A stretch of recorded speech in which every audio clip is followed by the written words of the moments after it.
Welcome back to Wild West Stories, where secrets, danger, and mystery ride across the frontier. If you love gripping tales of the Old West, make sure to hit that like button and subscribe so you don't miss the next story. Now, let's begin. Tom Callahan, a rancher who had seen more winters than he cared to count, pulled his reins and stopped. His eyes narrowed at something lying in the dirt near an old mesquite tree. It looked like a sack, torn at the edges, tied with a rough rope, and out of place in the middle of nowhere. He swung down from his horse, boots crunching against gravel. At first he thought it was just trash left behind by drifters, or maybe some grain spilled from a passing wagon. But then it moved. A faint rustle. A sound too soft to be the wind. Tom froze. His hand went to the revolver at his side. Out here, a man didn't take chances. Not with bandits, not with coyotes, not with anything. And then, a voice. "Please, don't leave me here alone." It was weak, broken. The words spilled through the cloth like the cry of a ghost. Tom's breath caught in his throat. He wasn't the kind of man to scare easy, but something about that voice. It wasn't natural to hear pleading words from inside a sack abandoned in the dirt. He crouched, brushing dust off the fabric. His fingers lingered on the knot. The rope was frayed but pulled tight, as if someone wanted to make sure whatever was inside stayed hidden. The voice came again, sharper this time. "Please, don't leave me. I can't breathe in here." Tom swallowed hard. His heart thumped against his ribs. Every instinct told him to walk away. This wasn't his problem. He had cattle waiting, fences broken, and enough troubles of his own.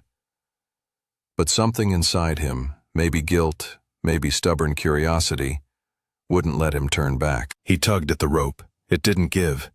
His palms grew sweaty as he worked the knot loose. The sack shifted, and he swore he heard a faint sob. And then, with one final pull, the rope came undone. Tom peeled the sack open. For a moment, the world seemed to stop. The cicadas in the grass went silent. The horse behind him stomped nervously, as if it too felt the weight of what was revealed. Inside the sack was not grain, nor tools, nor anything a man would expect. It was a woman. Her wrists were raw from rope burns, her dress torn and filthy. Dust clung to her skin, and her hair was matted with sweat. But her eyes were wide and desperate, shining even in the fading light. Tom stumbled back, his breath stolen. She whispered again, voice trembling, "Don't leave me here, please." The rancher's stomach turned. Who would do this? Who would bind a woman up and throw her away like nothing but refuse? He opened his mouth, but no words came out. He just stared, frozen in horror, while the woman inside the sack clutched at freedom like it was slipping through her fingers. The prairie wind picked up, carrying dust and whispers across the land.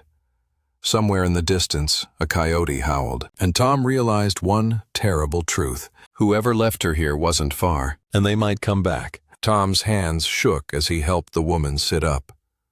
Her breath was ragged, every inhale scraping her throat like dry sand. She clutched her chest, blinking against the sudden rush of cool air after hours, maybe days, inside that sack. Tom knelt beside her, his voice rough but steady. "Easy now. You're safe, at least for the moment." The woman didn't answer. She only stared at him with wide eyes, as if she wasn't sure whether he was her rescuer or just another tormentor. Tom had seen that look before. Out on the frontier, when folks had been broken down by hunger, fear, or cruelty.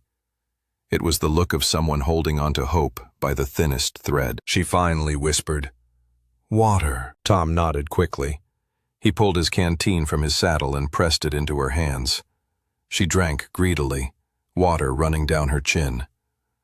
For a second, her eyes closed, and she almost looked at peace. But the moment passed too fast. Her head snapped up, and she grabbed his sleeve with surprising strength. "They'll come back," she hissed. "You have to hide me. Please, don't let them see me." Tom's jaw tightened. "Who?" But before she could answer, the horse snorted nervously, ears twitching. Tom's instincts sharpened.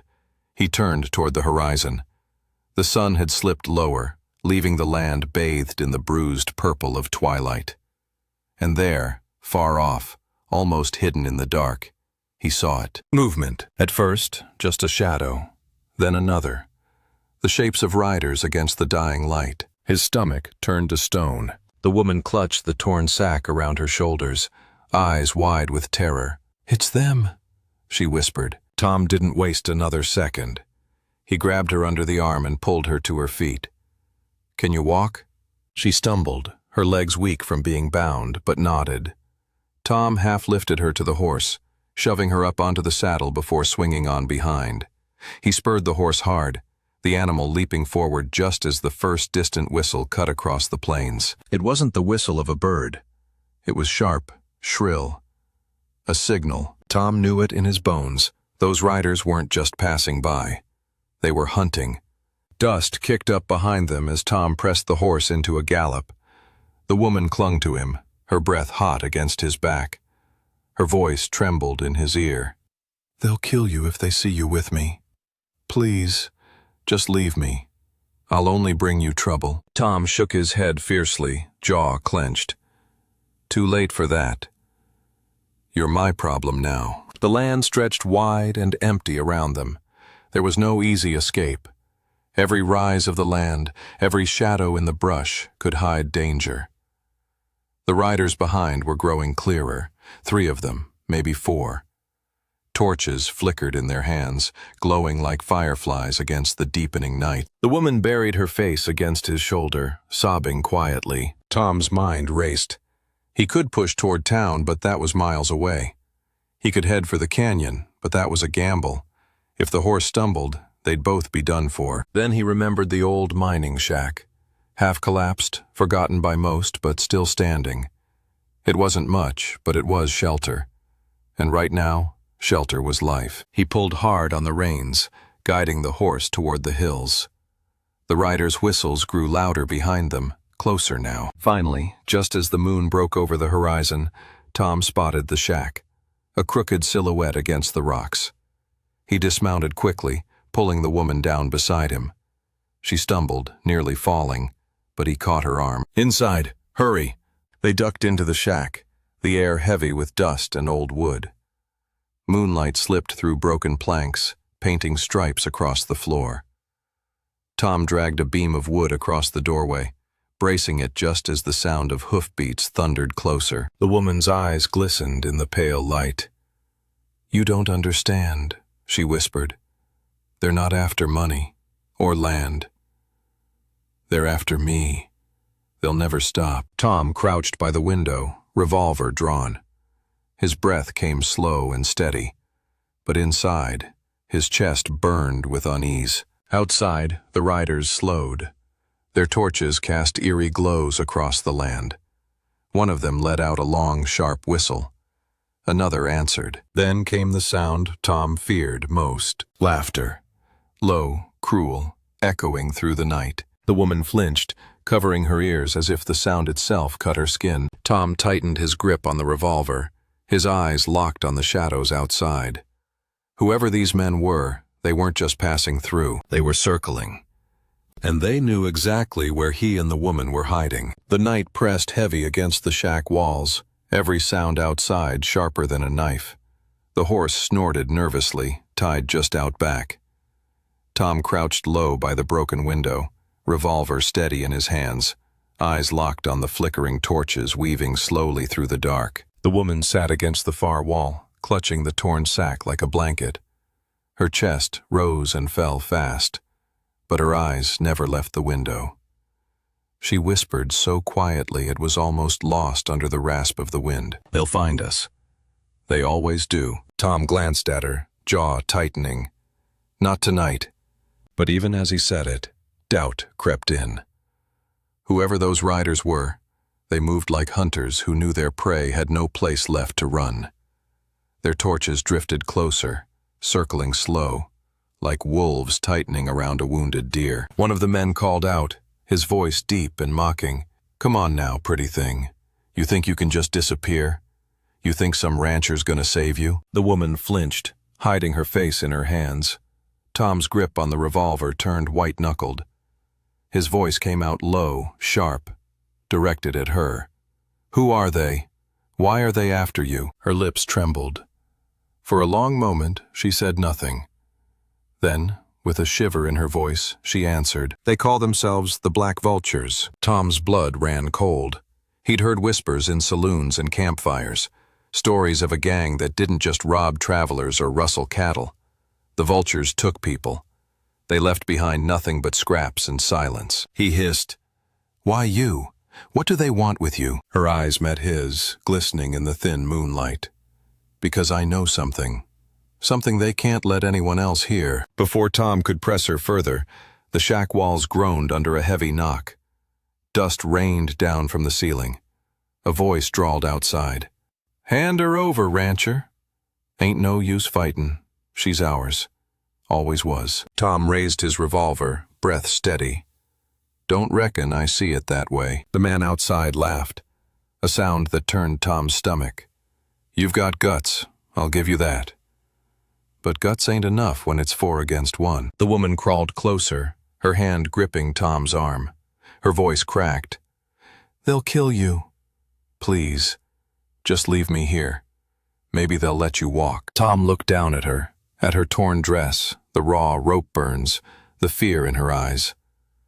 He thought of all the times he'd ridden past trouble, telling himself it wasn't his fight. But now, it was. He couldn't turn his back. Not on her. Not now. He shook his head. "If I walk away, I won't be a man worth being." The riders outside shifted, boots crunching on gravel. Tom could hear them moving into position. He knew what was coming. He turned to the woman. "What's your name?" She blinked, startled by the question. "Clara." "All right, Clara," Tom said firmly. "If they break through that door, you get low, you keep quiet, and you don't move unless I tell you, understand?" She nodded slowly, though her hands trembled. The door rattled, then shook under a heavy kick. The wooden beam across it creaked. Another kick followed, harder this time. Dust spilled from the roof beams. Tom raised the revolver, heart pounding steady like a drum. He only had 6 shots. 4 men, maybe more. He couldn't miss. "Last chance," the voice outside barked. "Open up and we'll let you live." Tom's reply was sharp as steel. "You boys picked the wrong rancher." The door exploded inward with a crash. The beams split, the shack shuddered. A torchlight flared in the opening, and a shadow stepped through. Tom fired. The gunshot roared through the shack, and the first rider dropped like a sack of stones. The torch fell, rolling across the dirt floor. Flames licked at the dry wood. The woman screamed. Tom grabbed the torch, stomping it out, just as another shadow lunged through the broken doorway. Tom swung his revolver up, too slow. A fist cracked against his jaw, sending him sprawling. Clara cried out. She scrambled back against the wall, clutching at the dirt.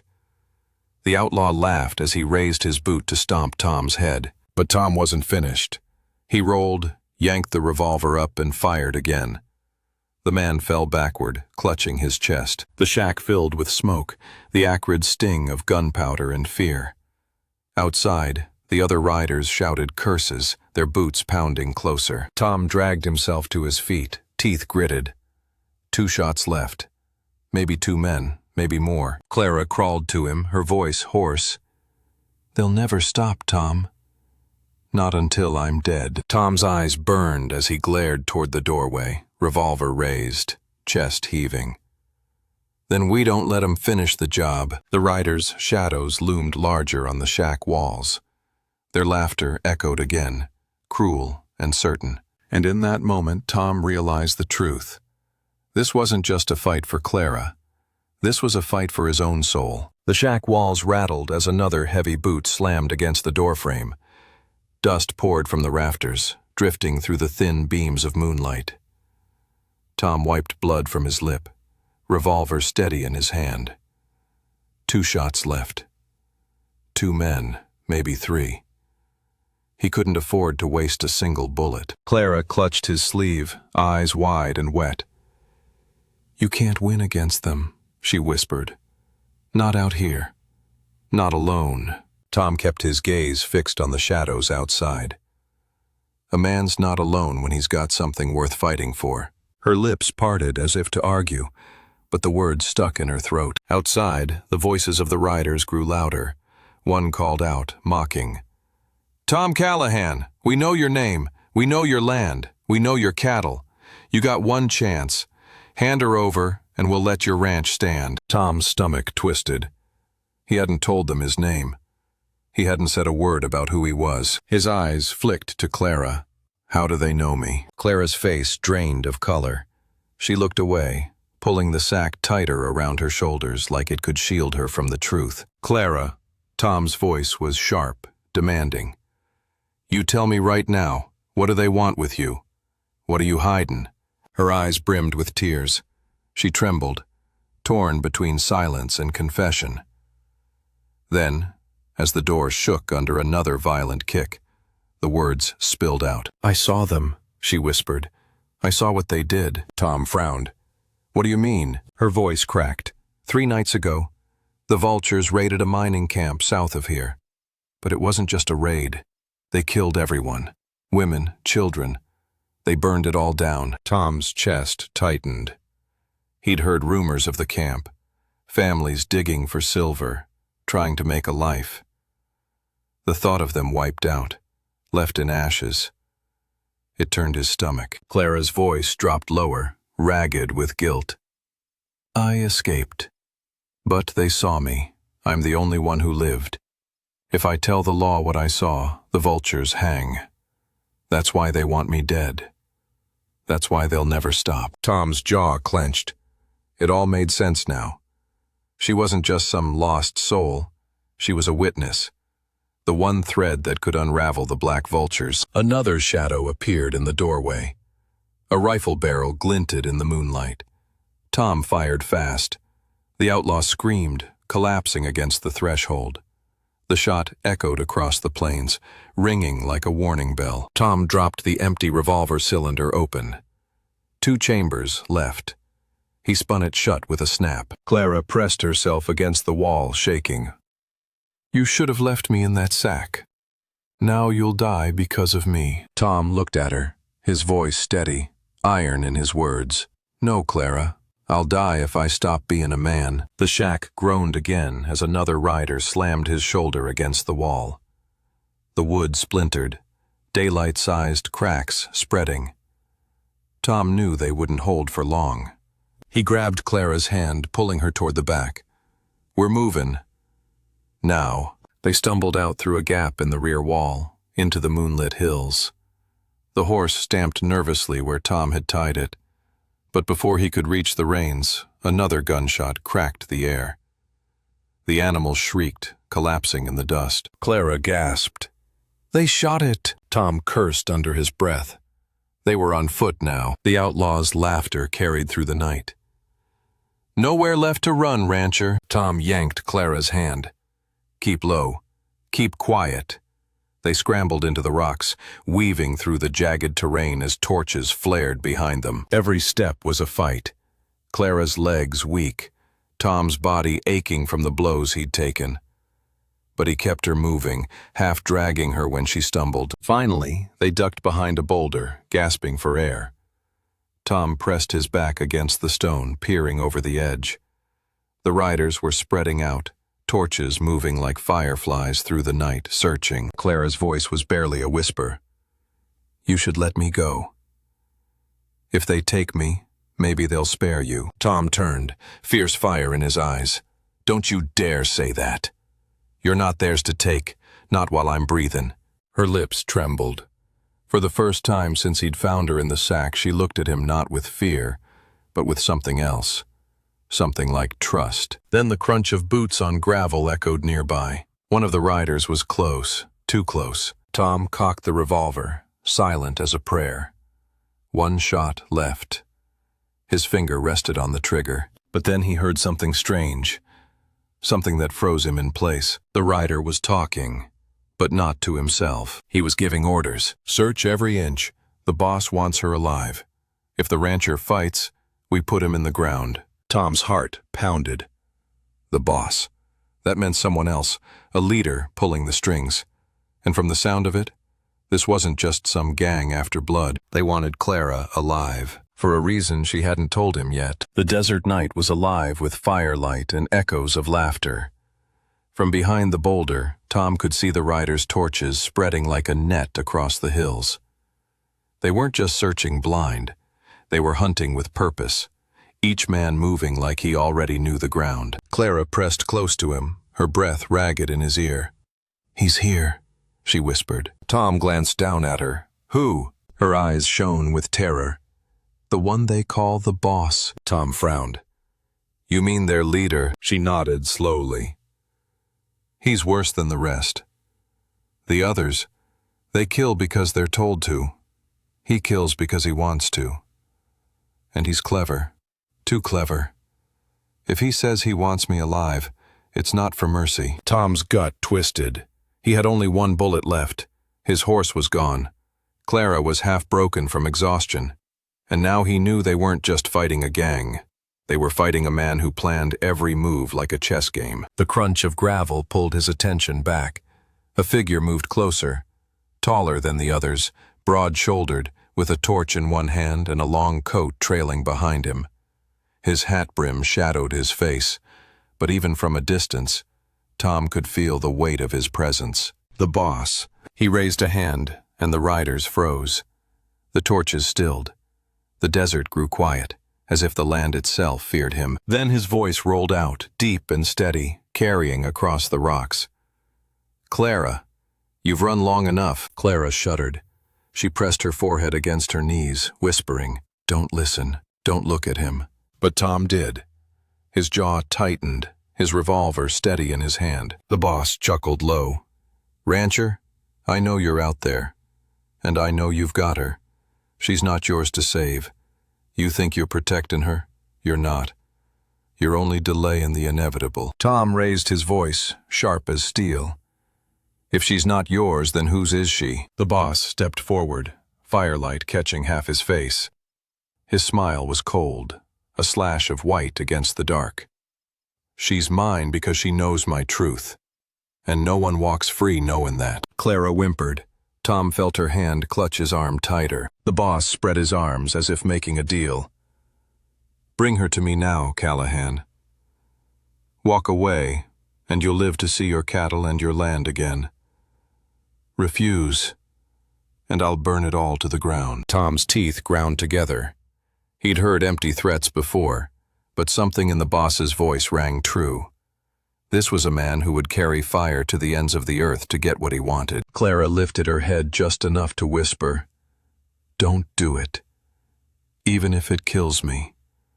Don't give me to him." Tom looked at her, really looked. Dirt on her face, rope burns on her wrists, fear in her eyes. And yet beneath all of it, a strength that refused to bend. He turned back toward the torchlight, revolver steady. His voice cut through the night. "You want her, boss? Then come take her yourself." The boss's laughter boomed across the hills. He raised a hand, and the torches began to move again, closing in tighter. Tom yanked Clara to her feet. "We move. Now." They scrambled through the rocks, hearts pounding with every step.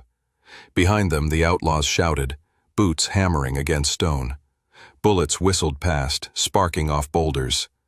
Clara stumbled, and Tom caught her under the arm, dragging her forward. At last, they stumbled into a narrow ravine, the walls pressing tight around them. Tom pushed Clara into the shadows.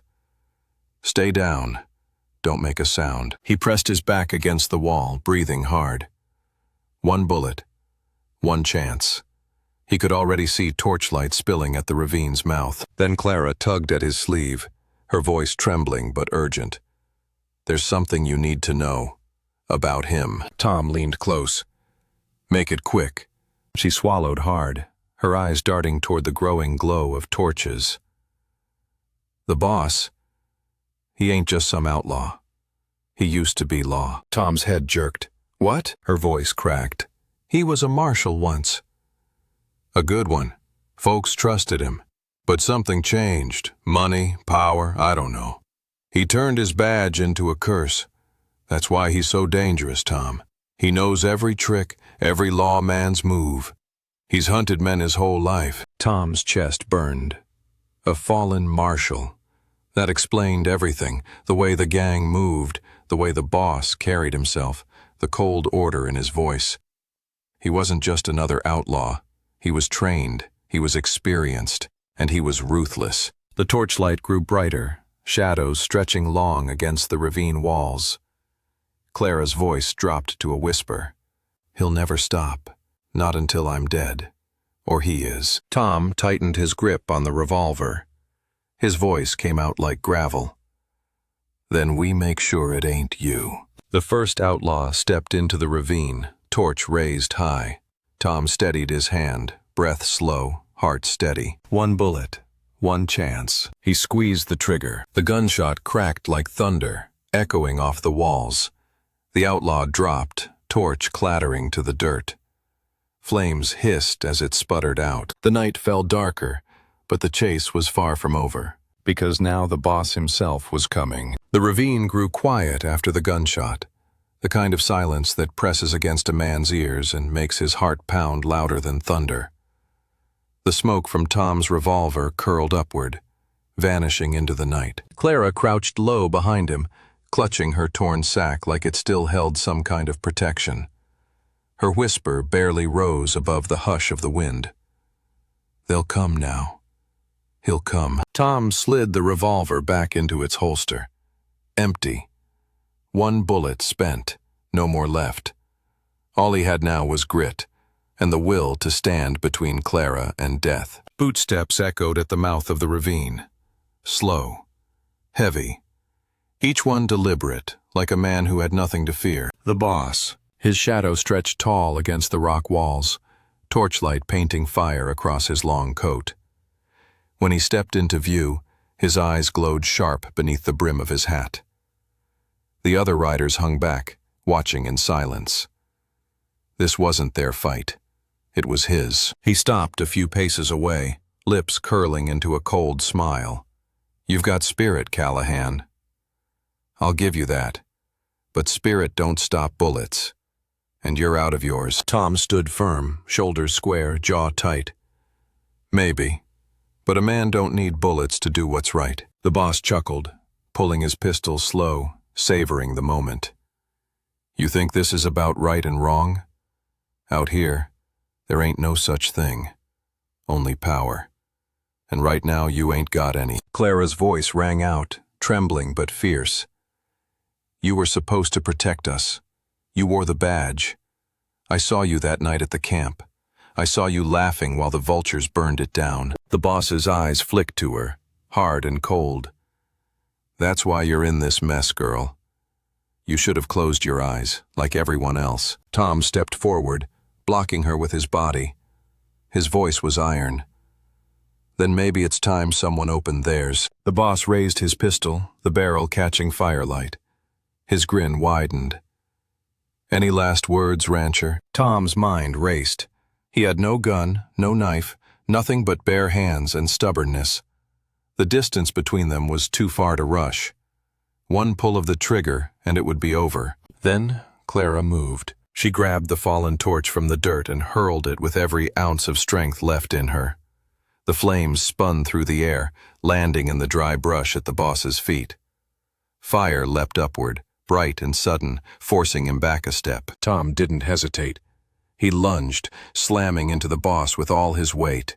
The pistol fired, the shot ringing wild into the night, sparking harmlessly against stone. The two men crashed to the ground, grappling in the dirt. The boss was strong, stronger than Tom expected.